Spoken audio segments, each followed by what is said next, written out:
This is the Ielts listening test. You will hear a number of different recordings, and you will have to answer questions on what you hear. There will be time for you to read the instructions and questions, and you will have a chance to check your work. All the recordings will be played once only. The test is in 4 parts. At the end of the test, you will be given 10 minutes to transfer your answers to the answer sheet. Now turn to Part 1.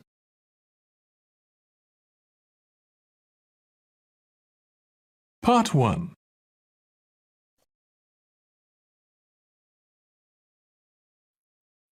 You will hear a woman calling an animal park to inquire about a job. First, you have some time to look at questions 1 to 5.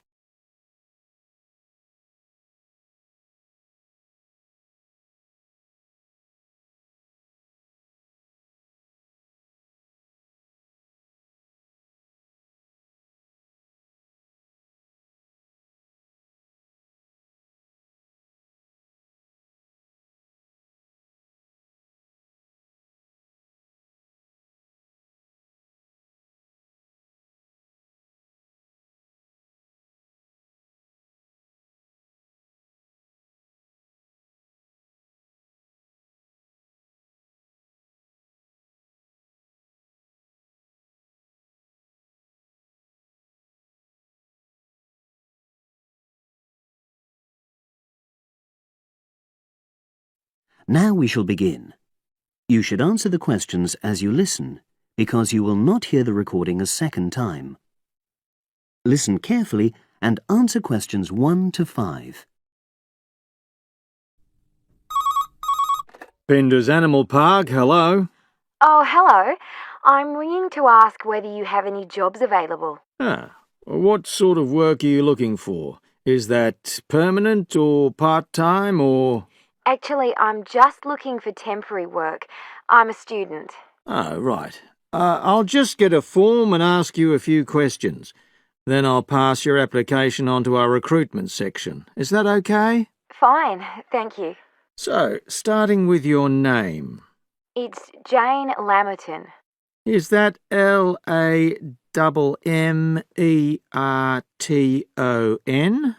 There's only one M in it. Oh, right. And your address? It's 42 West Lane. Right. And is that in Exeter? Yes. OK. And can you give me your mobile phone number? 07792 430 921. Right. Now, the next thing is, when are you available to start work? I finish college on the 8th of June. That's in 3 weeks' time. But I can't start work till the 11th because I've got a hospital appointment on the 10th of June. No problem. Now, I need to ask you a few questions about the type of job that might be suitable. Do you have any particular kind of work in mind? It doesn't necessarily mean that you will get work in the field that you want, but I can record your preferences. Well, I'd do anything. And I have worked as an assistant animal keeper before, when I was still at school. But I'm studying at a catering college now, and I'd really like to get some experience as an assistant cook, if possible. Right. So that's your first choice. Have you done that kind of job before? No, but I've helped my aunt sometimes. She runs a cafe in Exeter. Would you say you've got any relevant skills then? Well, I'm used to using the kind of equipment you usually find in a kitchen. Before you hear the rest of the conversation, you have some time to look at questions 6 to 10.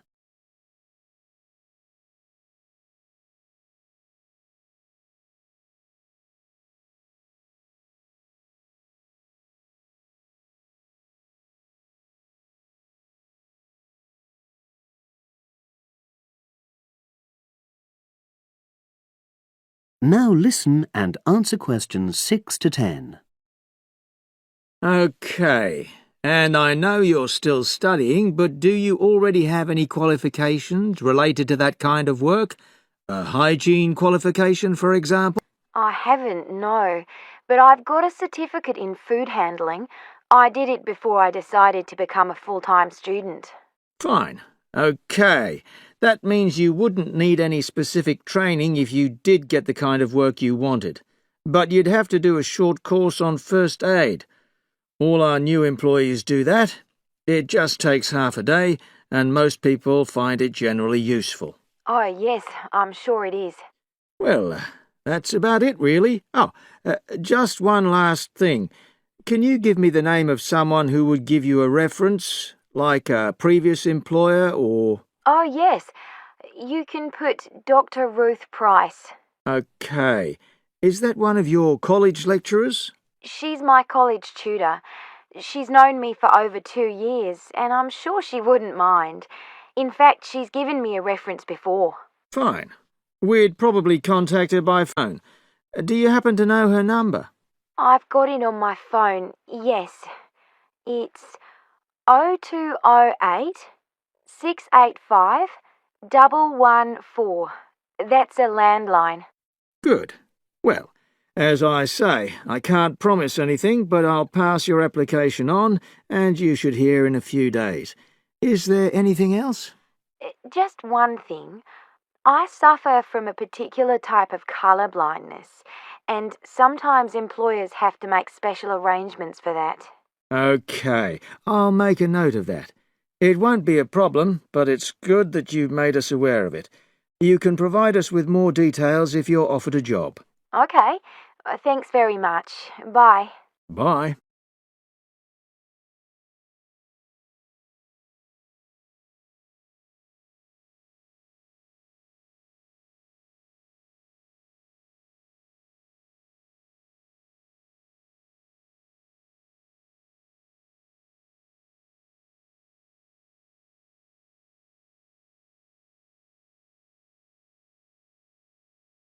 That is the end of part 1. You now have 1 minute to check your answers to part 1.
Part 2.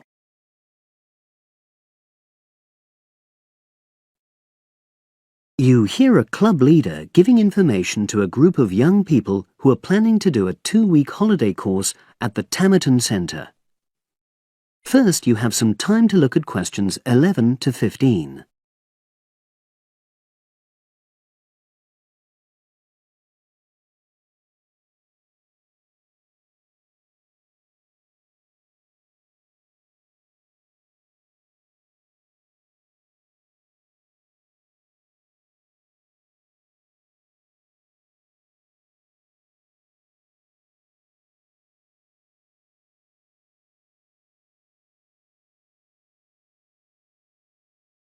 Now listen and answer questions 11 to 15. Hello, everyone. I've been asked to talk to you this afternoon about next month's trip to Tamerton Study Center for the 2-week course. Now, some of the things I'm going to say you may have already heard or read about, but I think it's important to emphasize a few key points. First of all, it's worth reminding you why Tamerton was set up in the first place, in the late 1960s. That was really before all the concern with preserving the environment, which everyone talks about these days. The idea was simply to get people out of the cities and into the country and to find out that just being outdoors can be very rewarding. This is not going to be a holiday in the usual sense. It's called an adventure course because you'll really be stretched to your limits, but that in itself can be a positive thing.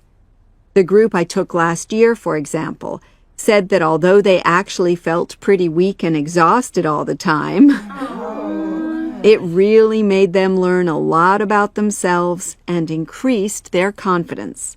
And in the end, that's the most important thing. Now, all of you knew about policies at Tamerton before you signed up for it, so you know that in many ways it's quite old-fashioned. You don't have a lot of choice in what you do. But something which I think makes the place so special is that you get to try so many different things every day. For instance, one day you'll do climbing, and the next you'll be surveying rock pools. It's not intended that you become an expert in any of them. It's more like a taster, which you can follow up if you want. And there isn't a lot of free time. Organized activities and talks, etc., go on until 9 p.m., and lights go out at 11 p.m. There are table tennis tables with all the equipment and board games, though I have to say the pieces often go missing, so it's a good idea to take your own. There's a DVD player with a good selection of films suitable for this age group, so don't take yours. Bedtime at 11 p.m. is strictly enforced. And there's a good reason for this. You're all under 18, and we organizers need to know that all group members are accounted for in the house as we close for the night. And of course, you'll be so exhausted anyway that you'll be too sleepy to want to cause any trouble. Now you have some time to look at questions 16 to 20.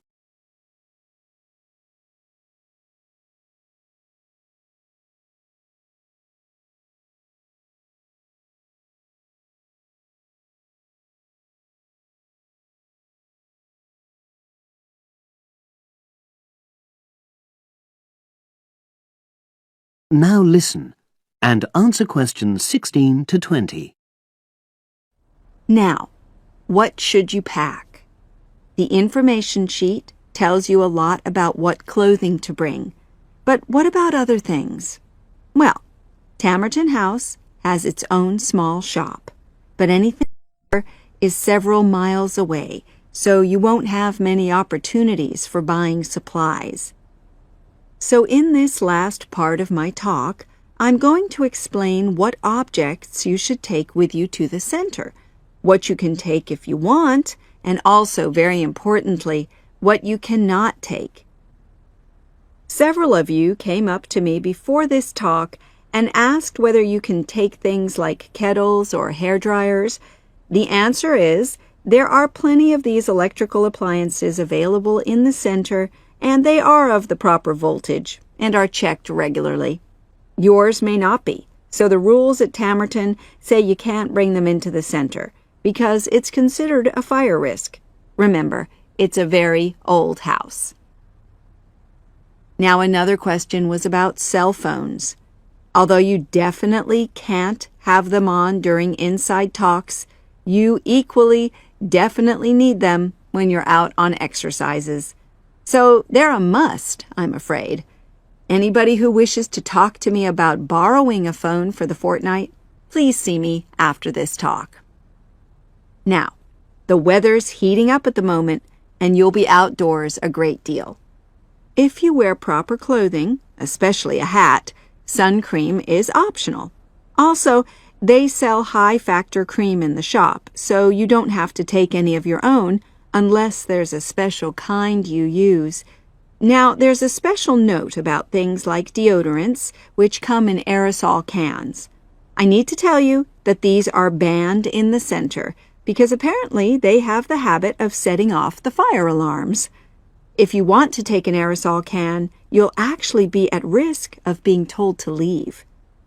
And finally, people have been asking about whether they need to take towels.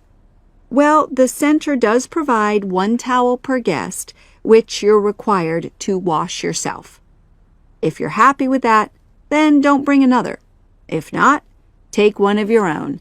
Just remember how much outdoor exercise you'll be doing and how dirty and wet you'll be getting. You might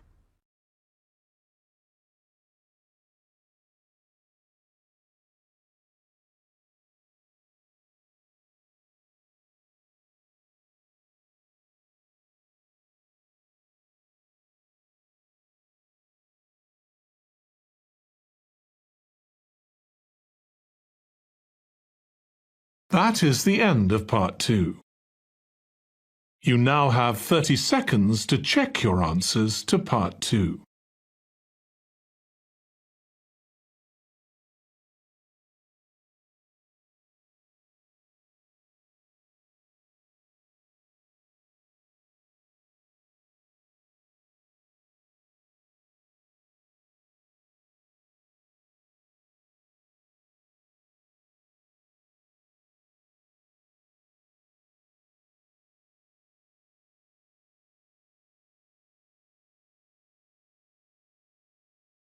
Part 3.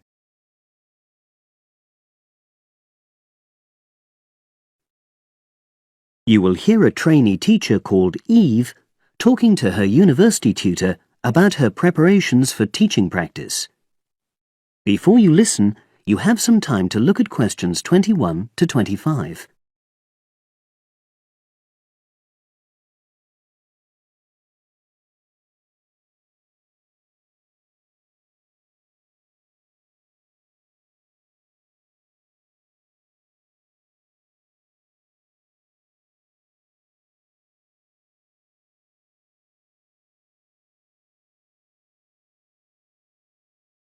Now listen and answer questions 21 to 25. Hello, Eve. Come in and sit down. How's it going? Fine, thanks. I'm looking forward to my teaching practice next week. Good. Now, you've got 2 classes, haven't you? Year 3 and Year 6. Have you done your lesson plans? Well, I've decided to take the topic of renewable energy. I haven't done a lesson plan for Year 6 yet, but I thought I'd base their lesson on an example of very simple technology. So I've brought this diagram to show you. I got it from the internet. Let's see. A biogas plant.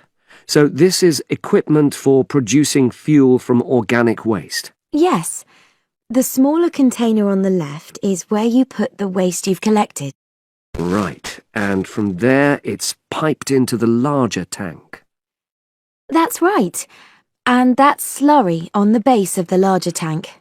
Right. And what exactly is slurry? It's a mixture of organic waste and water. So is that pipe at the bottom where the water comes in? Yes, it is. As the slurry mixture digests, it produces gas, and that rises to the top of the dome. Then, when it's needed, it can be piped off for use as fuel in homes or factories. It's very simple. I suppose there's some kind of safety valve to prevent pressure build-up? That's the overflow tank. That container on the right. As the slurry expands, some of it flows into that, and then once some of the gas has been piped off, the slurry level goes down again, and the overflow tank empties again. I see. Well, I think that's suitably simple for the age level it's for. I look forward to seeing the whole lesson plan. Thanks. And can I show you my ideas for the Year 3 lesson? Of course. Let's look. Before you listen to the rest of the conversation, you have some time to look at questions 26 to 30.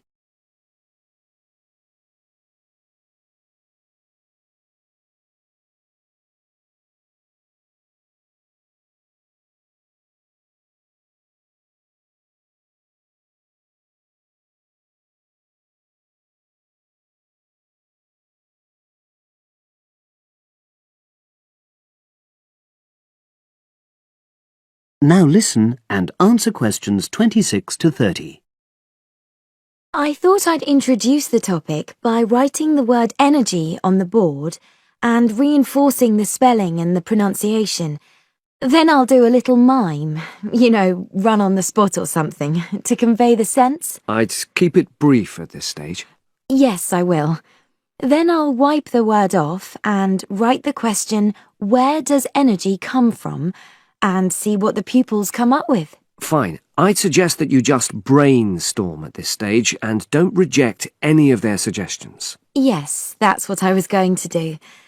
Then I've produced a set of simple statements like, energy makes cars move along the road, and energy makes our bodies grow. There are 8 altogether. Are you going to give them out as a handout or write them up on the board? First, them up on the board, and then I'll read them out loud. And I'll get the pupils to copy them out in their notebooks. I'll also ask them to think up one more similar statement by themselves and add it to the list. Good idea. After that, I thought I'd vary things a bit by sticking some pictures up of things like the sun and plants and food and petrol and a running child. And I'll get the pupils to work out what order the pictures should come in terms of the energy chain. I think that's a very good idea. You could move the pictures around as the pupils give you directions. Yes, I think they'd enjoy that. And to finish off, I've made a gap fill exercise to give out. They'll be doing that individually, and while they're writing, I'll walk round and check their work. Good. And have you worked out the timing of all that? It'll probably take you right through to the end of the lesson.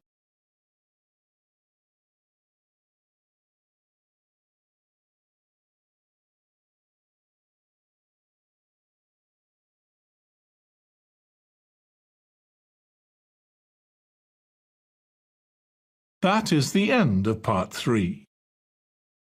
You now have 30 seconds to check your answers to part 3.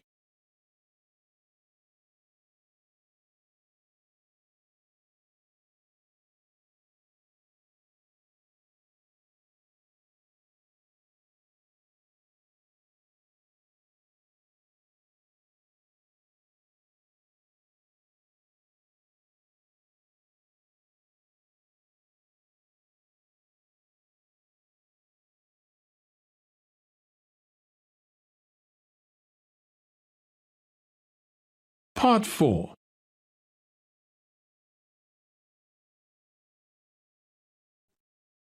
You will hear a woman giving a talk at a popular science convention.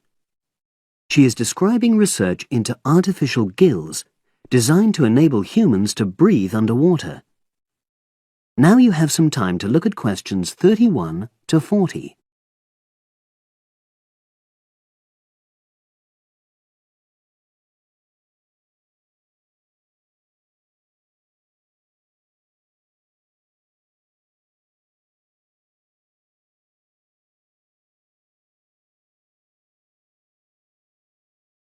Now listen and answer questions 31 to 40.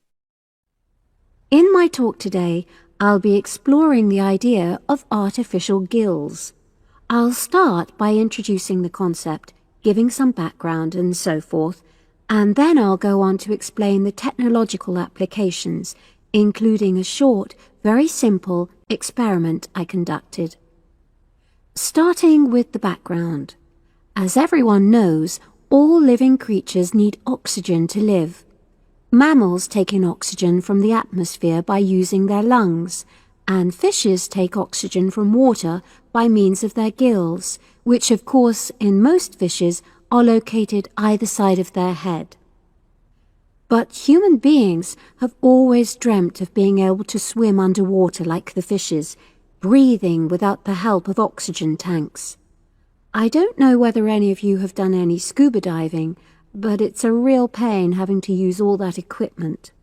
You need special training, and it's generally agreed that tanks are too heavy and big to enable most people to move and work comfortably underwater. So scientists are trying a different tack. Rather than humans carrying an oxygen supply as they go underwater, wouldn't it be possible to extract oxygen in situ, that is, directly from the water while swimming? In the 1960s, the famous underwater explorer Jacques Cousteau, for example, predicted that one day surgery could be used to equip humans with gills. He believed our lungs could be bypassed and we would learn to live underwater just as naturally as we live on land. But of course, most of us would prefer not to go to such extremes. I've been looking at some fairly simple technologies developed to extract oxygen from water, ways to produce a simple, practical artificial gill enabling humans to live and breathe in water without harm. Now, how scientists and inventors went about this was to look at the way different animals handled this.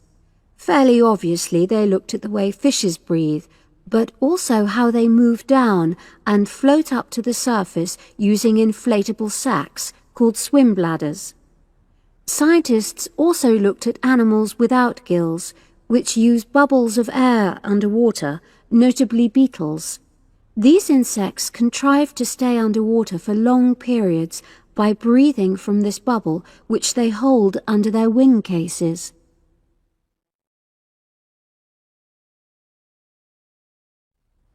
By looking at these animal adaptations, inventors began to come up with their own artificial gills.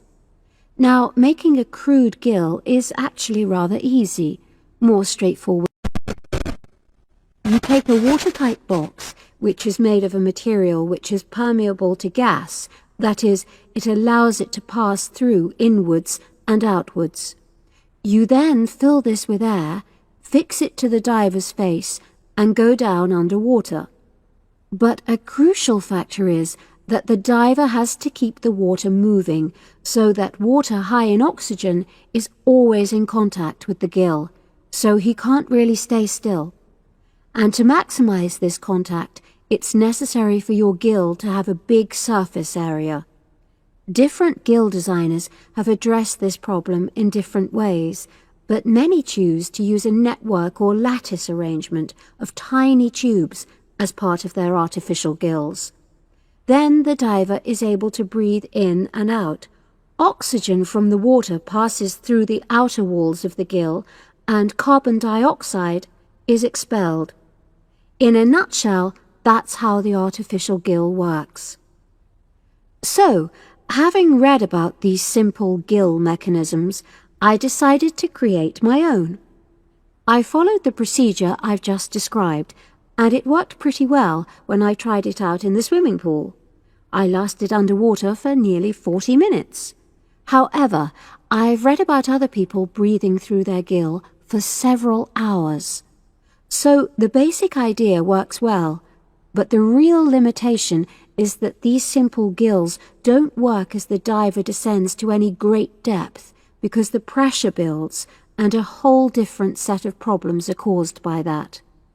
Research is being done into how these problems might be overcome, but that's another story, which has to be a subject of another talk.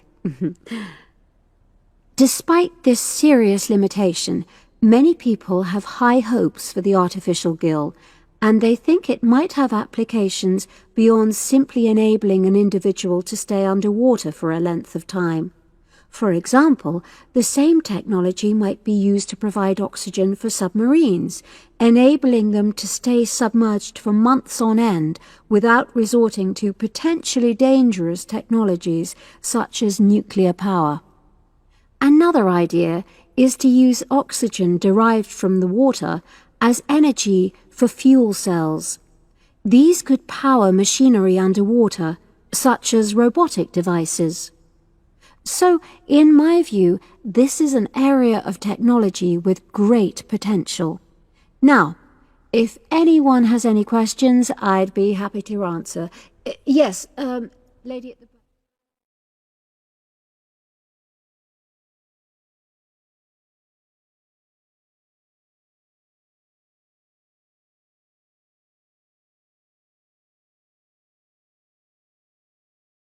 That is the end of part 4. You now have 1 minute to check your answers to part 4. That is the end of the listening test. In the Ielts test, you would now have 10 minutes to transfer your answers to the answer sheet.